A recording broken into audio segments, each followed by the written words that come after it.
کہ نماز پڑھنے میں کن نکات کی طرف توجہ لازمی ہے، ضروری ہے؟ دیکھیں نا، جلدی جلدی ٹکر مارنا یا بس یہ کہ نماز پڑھ رہے ہیں یہ کہا جائے کافی ہے، یہ کافی نہیں ہوتا ہے۔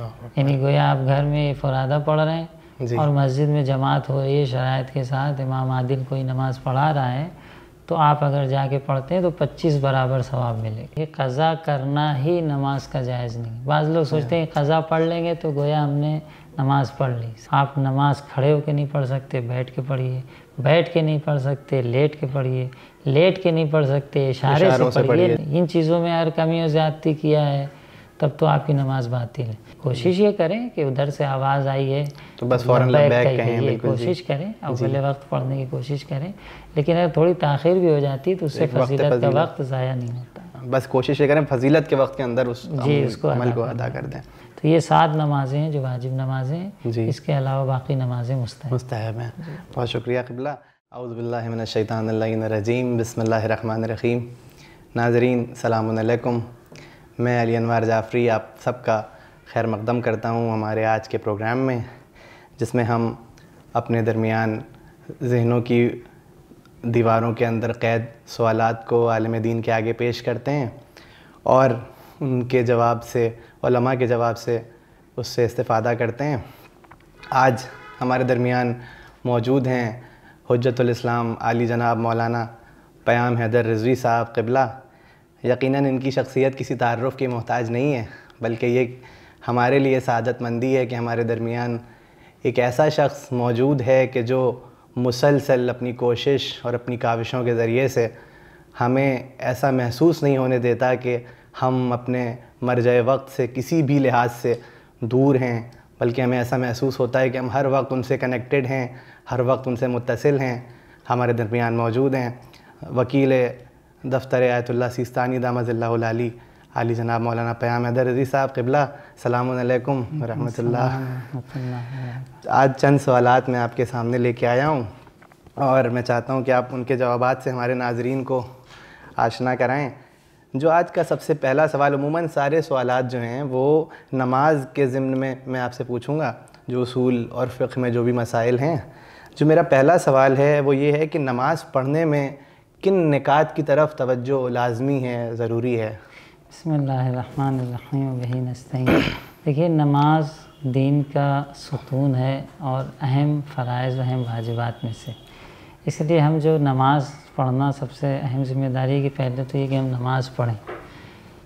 نماز پڑھنے کے ساتھ ساتھ نماز میں کچھ چیزوں کا خیال رکھنا بہت ضروری ہے۔ دیکھیے، جو ہم نماز پڑھ رہے ہیں وہ نماز صحیح طریقے سے پڑھیں، جیسے ہمیں بتایا گیا ہے، جس طریقے سے سورہ پڑھنا ہے، رکوع میں جانا ہے، سجدے میں جانا ہے، سورہ میں تجوید کا خیال رکھنا، کون سی نمازوں کو آہستہ پڑھنا ہے، کون سی نماز کو بلند آواز سے پڑھنا ہے، اور جو بھی اس کے ارکان ہیں، چاہے وہ رکن ہو چاہے غیر رکن ہو، واجبات ہیں، اس میں کچھ مستحبات ہیں، ان کو صحیح طریقے سے انجام دینا ہماری ذمہ داری ہے۔ ایسے ہی روا روی میں کچھ بھی سیکھ لیا عادی اور بس پڑھا جلدی سے، جسے فرض کی ادائیگی کر دی، بس فرض کی ادائیگی ہو گئی، تو یہ نماز قبول نہیں ہے۔ رسول کرام اسلام مسجد میں تشریف فرما تھے، ایک شخص آیا اور اس نے جلدی جلدی نماز پڑھنا شروع کیا، تو آپ نے کہا کہ اگر یہ شخص اس طریقے سے مر جائے تو اسلام پہ نہیں مرے گا، کیونکہ وہ بالکل جسے کہ نا جلدی جلدی ٹکر مارنا یا بس یہ کہ نماز پڑھ رہے ہیں یہ کہا جائے کافی ہے، یہ کافی نہیں ہوتا ہے۔ ہمارے جوانوں کو، مومنین کو چاہیے کہ نماز کو سیکھنے کی بنسبت اہمیت دیں۔ جن کی نمازوں میں کمی ہے، قرات میں کمی ہے، سورہ حمد کی قرات ہے یا سورہ حمد کے بعد دوسری جو سورہ پڑھتے ہیں اس کی قرات ہے، یا دوسرے جو اذکار ہیں وہ صحیح طریقے سے اس کی ادائیگی ہو، تاکہ یہ جو واجب ہے، وہ جو فرض ہے ہم پر، وہ ادا ہو۔ اگر ہم غلط نماز پڑھ رہے ہیں یا ہماری نماز میں کمی ہے جو واجبات ہیں ان کے لحاظ سے، یا اسی طریقے سے مقدمات نماز، وضو صحیح نہیں کر رہے ہیں، تو اگر ہم وضو میں یا نماز میں صحیح طریقے سے اس کے افعال کو انجام نہیں دیتے ہیں تو یہ نماز باطل مانی جائے گی، اور جب باطل مانی جائے گی اس کا مطلب یہ کہ گویا ہم نے نماز پڑھی۔ تو کوشش یہ ہونی چاہیے کہ نماز کے جو اہم ارکان ہیں ان کو صحیح طور پر سیکھیں، اس کے مسائل سے آشنا ہوں، شکیات نماز سے آشنا ہوں، نماز کے اجزاء کو صحیح طور پہ بجا لائیں، کس طریقے سے ٹھہر ٹھہر کے پڑھنا ہے، کہاں پہ ٹھہرنا ہے، کہاں پہ کس طریقے سے ذکر کو بجا لانا ہے، ان تمام جزیات کے ساتھ ہم نماز کو پڑھیں، تب یہ نماز ہماری انشاءاللہ خدا کی بارگاہ میں مقبول واقع ہوگی۔ بہت شکریہ قبلہ۔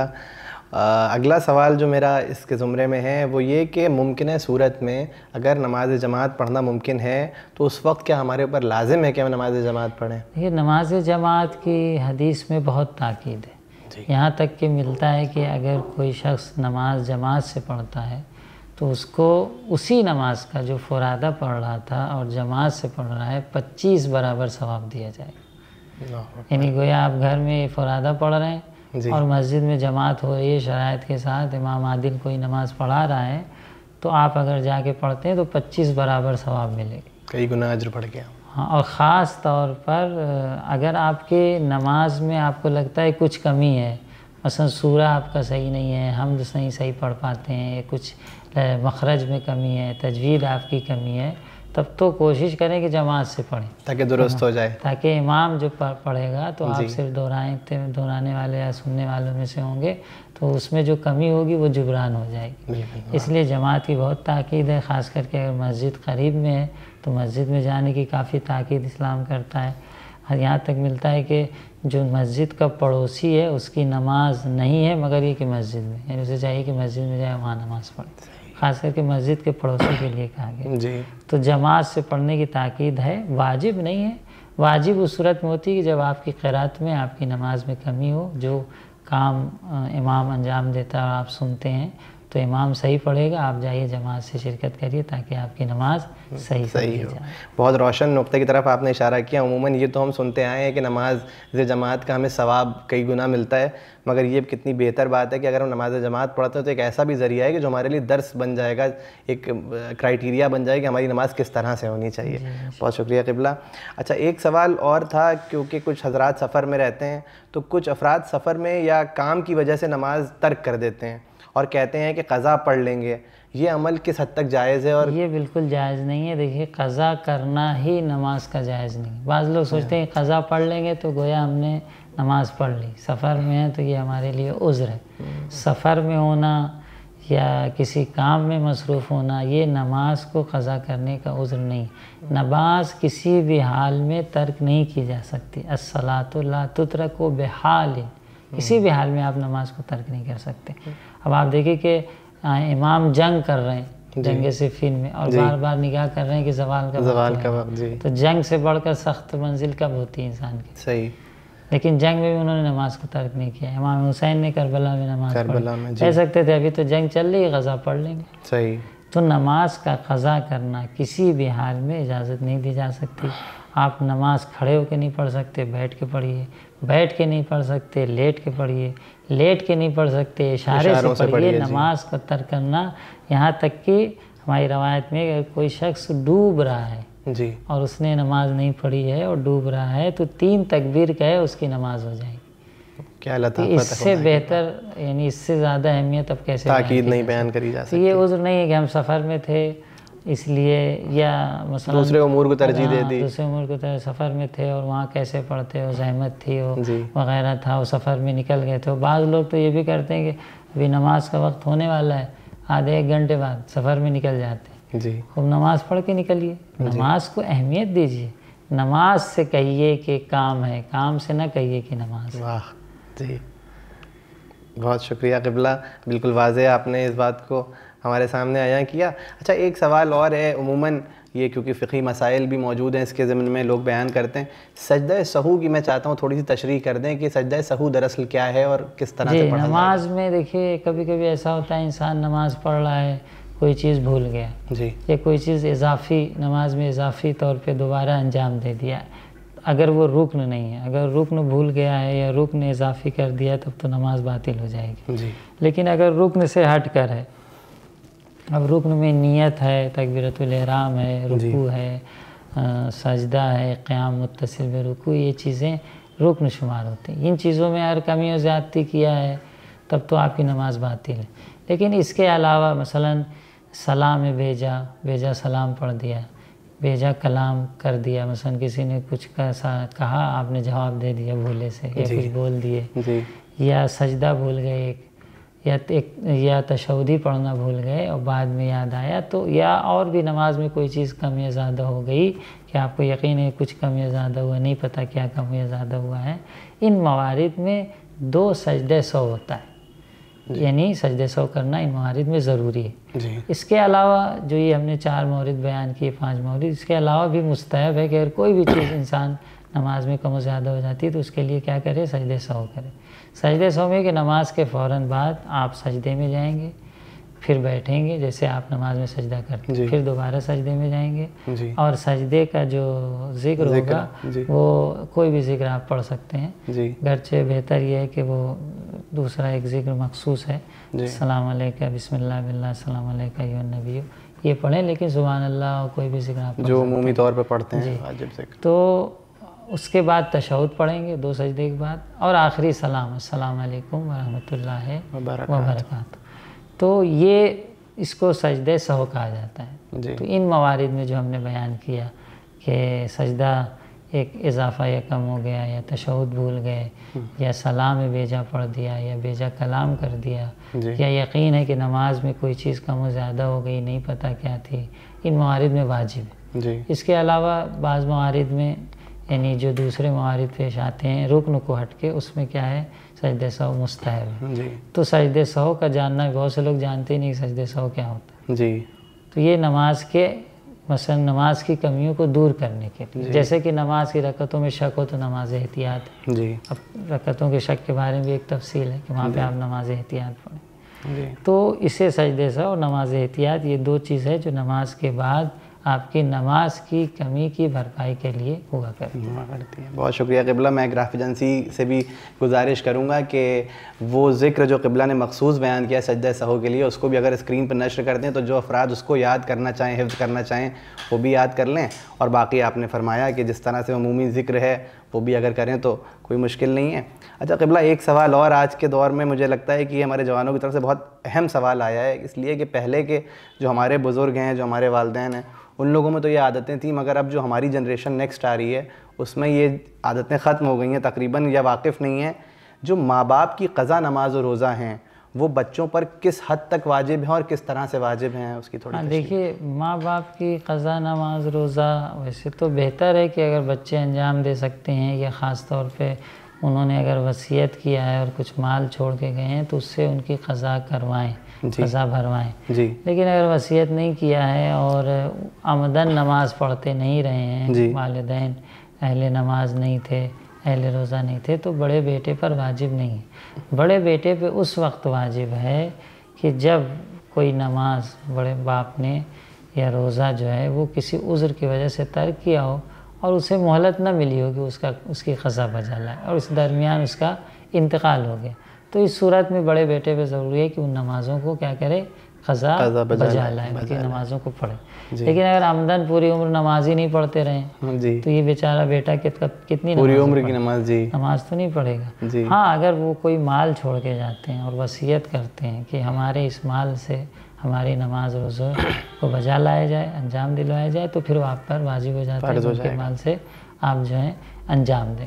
ورنہ بڑے بیٹے پر صرف وہی ہے کہ اگر کسی عذر کے بنا پر چھوٹ گئی ہے اور انہیں مہلت نہیں ملی کہ وہ اس کی قضا بجا لا سکیں، تو بڑے بیٹے پہ واجب ہے کہ اس کی نماز، ان کی یعنی والد کی، ماں کی بھی نہیں، والد کی نماز اور روزے کو بجا لائیں۔ البتہ روزے کے بارے میں تو ایک سہولت آیت اللہ ثانی کی یہ بھی ہے کہ ہر دن کے بدلے 750 گرام اگر وہ اناج دے دیتا ہے تب بھی بڑے بیٹے سے ساخط ہو جائے گی۔ اچھا، ہر دن کے بدلے؟ ہر دن کے بدلے۔ اچھا، اور نماز کے بارے میں بھی یا تو خود بجا لائے یا کسی کے ذریعے سے بھی یہ کام اگر کسی دوسرے کے ذریعے سے بھی انجام دے سکتا ہے، اگر خود نہیں بجا لا سکتا ہے کسی وجہ سے تو کسی دوسرے کے ذریعے سے بھی انجام دے سکتا ہے۔ بہتر، بہت شکریہ۔ اچھا، ایک سوال نماز کے وقت کے حوالے سے تھا۔ 2 ٹرمینالوجی، 2 الفاظ استعمال ہوتے ہیں کہ ایک نماز کا اول وقت اور ایک نماز کی فضیلت کا وقت، تو ان دونوں میں کیا کچھ فرق ہے، اور اگر ہے تو وہ کیا ہے؟ تھوڑا اس پہ دیکھیے، اول وقت تو یعنی جیسے ہی اذان وقت نماز کا داخل ہوتا ہے، جیسے اذان کا وقت ہوتا ہے، جیسے زوال کا ہے تو اول زوال، یا مغرب کا ہے تو اول مغرب، اس کو اول وقت کہا جاتا ہے، کیونکہ تینوں نماز کا اپنا اپنا معیار ہے. نماز صبح کا یہ ہے کہ وہ سفیدی جو ہے پھیل جائے, جی صبح صادق جو ہوتی ہے جی تو وہ فجر صادق کہتے ہیں, سفیدی پھیل جائے. جی زوال کا یہ ہے کہ نصف النہار یعنی سورج نصف آسمان تک پہنچنے کے بعد جو سایہ شاخص کا ہوتا ہے گھٹتے گھٹتے پھر دوبارہ جب بڑھنا شروع ہو جاتا ہے جی تو وہ زوال کا وقت ہوتا ہے. جی مغرب میں یہ ہے کہ وہ سرخی جب سورج ڈوبنے کے بعد مشرق کی طرف ظاہر ہوتی ہے, وہ سرخی سر سے گزر جائے تو مغرب کا وقت ہوتا ہے. تو اول وقت وہی آغاز وقت ہے. جی لیکن فضیلت کا وقت آیت اللہ سستانی کے فتوے کے مطابق نماز کا کافی ہوتا ہے. جیسے نماز صبح کا قریب 30-35 منٹ کے قریب ہوتا ہے جی فضیلت کا وقت, یعنی ایک ڈیوریشن ہے اول وقت سے لے کے کسی ایک سورج بالکل سورج کی روشنائی آنے لگتی ہے تب فضیلت کا وقت ختم ہوتا ہے. جی صبح میں یا زوال میں ظہر میں نماز کا فضیلت وقت آیت اللہ ثانی فتح کے مطابق تقریباً 1.5 گھنٹے. جی اس کے بعد عصر کے فضیلت کا وقت شروع ہوتا ہے. جی مغرب میں بھی تقریباً آدھے گھنٹے ہیں. جب وہ سرخی جو مشرق کی طرف سے گزر کے مغرب کی طرف آ جاتی ہے اور وہ سرخی مغرب کی طرف ہوتی ہے اور مغرب کا وقت ہو جاتا ہے, وہ سرخی جب بالکل ختم ہو جائے تو عشاء کا وقت داخل ہوتا ہے. تو اس میں تقریباً 30 منٹ تو ٹائم رہتا ہے. جی تو یہ فضیلت کا وقت ہے. اس فضیلت میں اگر آپ نماز کو پڑھ لیتے ہیں تو گویا آپ نے نماز کو فضیلت کے وقت میں انجام دیا ہے. تو کچھ لوگ یہ کہتے ہیں کہ نہیں اول وقت ہی پڑھی جائے اور اول وقت ہی فضیلت کا وقت ہے. ایسا نہیں, فضیلت کے وقت میں تھوڑی گنجائش ہے. نماز صبح میں قریب 25-30 منٹ, زوال میں تو زیادہ ہے تقریباً 1.5 گھنٹے ہیں, اور مغرب میں بھی تقریباً آدھے گھنٹے ہیں, اور اس کے بعد عشاء کا داخل ہوتا ہے, اور اس کے بعد ظہر میں بھی 1.5 گھنٹے بعد عصر کی فضیلت کا داخل ہوتا ہے. تو بہت زیادہ اس پہ سختی برتنے کی ضرورت نہیں کہ جیسے ہی اذان ہوئی بس فوراً ہی نماز ادا ہونی چاہیے. کوشش یہ کریں کہ ادھر سے آواز آئی ہے تو بس فوراً لبیک کہیں, بالکل کوشش کریں اول وقت پڑھنے کی کوشش کریں. لیکن اگر تھوڑی تاخیر بھی ہو جاتی تو اس سے فضیلت کا وقت ضائع نہیں ہوتا. بس کوشش یہ کریں فضیلت کے وقت کے اندر اس عمل کو ادا کر دیں. جی بہت شکریہ قبلہ. اچھا ایک سوال اور, یہ بہت بیسک مگر بہت ضروری سوال ہے ہمارے جوانوں کے لیے خاص کر کے, کہ جو واجب نمازیں ہیں وہ کتنی ہیں اور کون کون سی ہیں؟ یہ واجب نمازوں کی فہرست میں فہرست وار ہم آپ کو شمار کرتے چلیں کہ ایک تو یومیہ نماز ہے جو ہم پڑھتے ہیں, جی واجب نماز ہے. نماز آیات ہے جو زلزلہ یا سورج گرہن یا چاند گرہن ان تمام نیچرل ڈیزاسٹر کے اوپر واجب ہوتی ہے. نماز آیات ہے اس کا اپنا الگ طریقہ ہے. جی نماز میت ہے وہ جو واجب ہے. جی البتہ وہ ایک طرح کی دعا ہے, صرف اس میں رکوع سجدہ نہیں ہے, صرف نمازی دعا کرتے ہیں لیکن اس کو نماز کہا گیا ہے. نماز طواف ہے, آپ جو طواف کرتے ہیں خانہ کعبہ کا عمرے میں حج میں, اس کی نماز ہے. بڑے بیٹے پر باپ کی قضا نماز یہ بھی واجب ہے. آپ کسی کی نماز استجاری یعنی کسی کی نماز پڑھنے کے ذمہ دار ہوتے ہیں کچھ پیسے لے کے کہ ہم آپ کے مرحوم کی نمازیں پڑھیں گے, تو وہ بھی آپ پہ واجب ہو جاتی ہے. یا منت مان لیا, قسم کھا لیا, عہد خدا کے ساتھ کر لیا کہ 2 رکعت نماز پڑھیں گے, تو وہ بھی واجب ہو جائے گی. اسی طریقے سے نماز جمعہ بھی یومیہ ہی نماز میں شمار ہوتا ہے, کیونکہ ظہر کے دن نماز ظہر کے بدلے میں نماز جمعہ پڑھی جاتی ہے. تو یہ 7 نمازیں ہیں جو واجب نمازیں ہیں. اس کے علاوہ باقی نمازیں مستحب ہیں. بہت شکریہ قبلہ.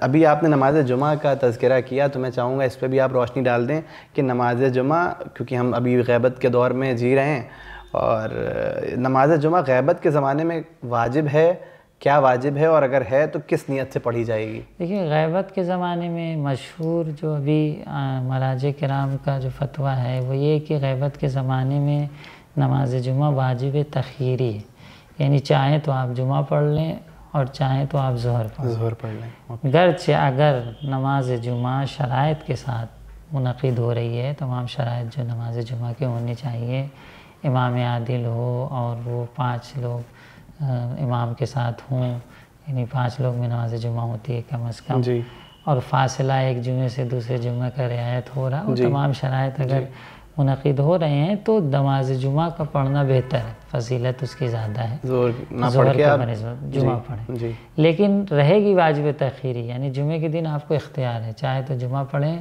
اور چاہے تو ظہر پڑھیں. اگر جمعہ پڑھ لیتے ہیں اور جمعہ تمام شرائط کے ساتھ منعقد ہو رہی ہے تو آپ پر ظہر واجب نہیں, رہے کہ بھائی نیت کا سوال تو آپ قربتاً اللہ پڑھیے جی، واجب تخیری کی نیت کر لیجئے تب بھی کافی ہے، قربتاً اللہ پڑھ لیجئے تب بھی کافی ہے، آپ سے ظہر جو ہے ساقط ہو جائے گی۔ البتہ کیونکہ بعض فقہا کا غیبت کے زمانے میں یہ نظریہ رہا ہے کہ یہ نماز جمعہ امام معصوم سے مخصوص ہے اور غیبت کے زمانے میں نہیں پڑھی جائے گی، تو بعض علماء بلکہ بہت سوں کو دیکھا گیا کہ وہ احتیاط کرتے ہیں، جمعہ پڑھنے کے بعد ظہر بھی پڑھ لیتے ہیں۔ کوئی بات نہیں، آپ نے جمعہ پڑھا قربت کی نیت سے، واجب تخیری کی نیت سے یا قربتاً اللہ پڑھا۔ اچھا، جمعے کی نیت میں بھی بہت سوال ہوتا ہے کس نیت سے پڑھی جائے تو ہم ظہر پڑھیں گے۔ اس میں نیت کا کوئی مسئلہ نہیں ہے، آپ قربت کی نیت سے پڑھیے، واجب کی تخیری کی نیت سے پڑھیے، بعد میں آپ ظہر جو ہے پڑھ سکتے ہیں۔ ظہر اس نیت سے پڑھیں گے کہ بھائی غیبت کے زمانے میں ہو سکتا ہے کہ ظہر ہی ہو ہمارے اوپر، اس لیے ہم جو ہے قربتاً اللہ ظہر بھی پڑھ لیتے ہیں، احتیاطاً پڑھ لیتے ہیں، قربتاً اللہ پڑھ لیتے ہیں، تب بھی آپ کے کافی ہوگا۔ تو یہ جمعے کے نماز کی نیت کے حوالے سے ایک تفصیل تھی جو ضروری تھی۔ بہت شکریہ قبلہ۔ بس یہ آخری سوال یہ کہ یہ عموماً دیکھا گیا ہے ہمارے معاشرے میں کہ بعض افراد نماز نہ پڑھنے کے لیے یا بہرحال ان کی اپنی نیت ہے، اکثر یہ عذر پیش کرتے ہیں کہ بھئی اس وقت ہم نجس ہو گئے یا چھیٹ پڑ گئی مثال کے طور پہ، یا یہ کوئی عذر نہیں ہے، یہ جوانوں کی طرف سے خاص کر کے عذر پیش کیا جاتا ہے کہ ابھی نجس ہیں، بلکہ کبھی کبھی بہانے کے طور پہ پیش کیا جاتا ہے، چھیٹ پڑ گئی ہے اور کپڑا صحیح نہیں ہے، ان چیزوں سے آپ سے نماز ساقط نہیں ہوتی، نہانا پڑے گا، خوب چھیٹ پڑ گئی آپ کپڑا بدل لیجیے۔ اگر آپ کا کوئی حصہ بدن کا نجس ہو گیا ہے کسی وجہ سے، چھیٹ پڑنے کی وجہ سے، یا راستے میں کہیں استنجا کرنے کے لیے پانی مہیا نہیں ہوا، تو آپ صرف اسی مقام کو دھو لیں، پاک ہو جائے گا، دوسرا کپڑا بدل لیں۔ یہ ضروری نہیں کہ آپ سر سے پیر تک جائیں نہائیں، اگر تھوڑی سی چھیٹ پڑ گئی ہے پیر پہ یا کہیں پہ کوئی نجاست لگ گئی ہے تو آپ سر سے پیر تک نہانا ضروری نہیں ہے، غسل واجب نہیں ہوا ہے کہ غسل آپ کو کرنا ہے، ایک نجاست ہے جو کوئی باہر سے لگ گئی، سمجھیں؟ تو اس کو عذر مان لیں کہ جب نہائیں گے تب نماز پڑھیں گے، جب کپڑا بدلیں گے تب، یہ کوئی عذر نہیں ہے، شرعاً یہ مجوز نہیں ہے، بلکہ اس طریقے سے نماز ترک کرنا سخت عذاب کا باعث ہے۔ بہت شکریہ قبلہ۔ تو ناظرین، ہم نے دیکھا کہ کس طرح سے ایک مختصر سے وقفے میں آپ نے ہمارے کئی سوالات کے جواب دیے اور ہمارے کئی کنفیوژنز کلیئر کر دیے۔ ہم اس سلسلے کو انشاءاللہ پھر آگے بڑھائیں گے، تب تک کے لیے خدا حافظ، فی امان اللہ، السلام علیکم ورحمۃ اللہ وبرکاتہ۔